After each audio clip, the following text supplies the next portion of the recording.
Forests are of great importance for society. In order to provide their valuable services in the long term and sustainably, they must be managed with regard to this goal.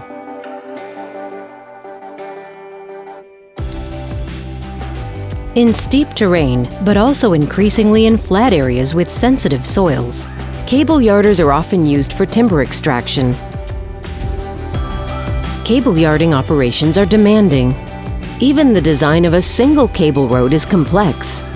The skyline tensile forces must be within acceptable limits. A sufficient distance from the skyline to the ground is necessary, and suitable support and anchor trees must be identified. Therefore, the research project New Basics for Cable Road Design aimed at developing improved foundations to support cable road design. To this end, the Seilaplan design tool, designed at ETH Zürich and WSL, was further developed at WSL, and the implemented calculation method was verified in a field trial. To use the Seilaplan plugin, the freely available software QGIS and an elevation model is required.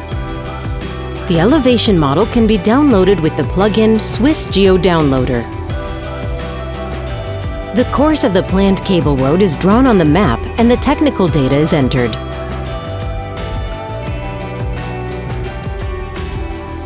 The proposed cable road layout can be adjusted manually and saved as a diagram, report, or GIS layer.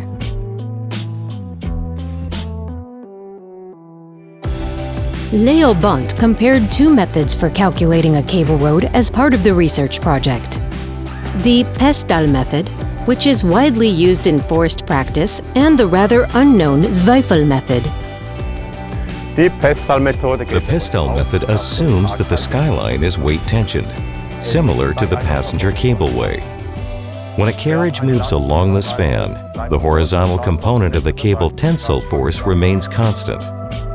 For forester cable yarders, however, the skyline is fixed at both ends. As a result, the skyline tensile forces are changing when a load is moving and reach their maximum in the middle of the span. This can be described mathematically with nonlinear systems of equations.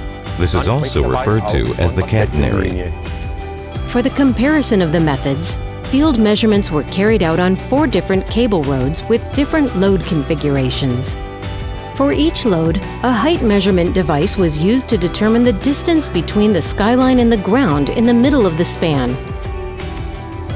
Based on these data, the sag was calculated. In addition, the skyline tensile force was measured with a load cell at the anchor. The evaluations of our field measurements have shown that the calculated sags according to Zweifel are more accurate than those according to Pestal. The differences between Zweifel and Pestal are particularly obvious for long spans or for heavy loads. Furthermore, the occurring skyline tensile forces can be predicted precisely with the Zweifel method. Seilaplan, with the implemented calculation method according to Zweifel, has already been tested in forestry practice.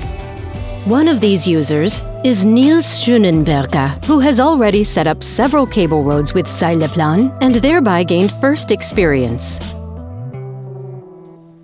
Thanks to Seilaplan, finally, we have a software with which we can design cable roads quickly, efficiently, and in just a few steps.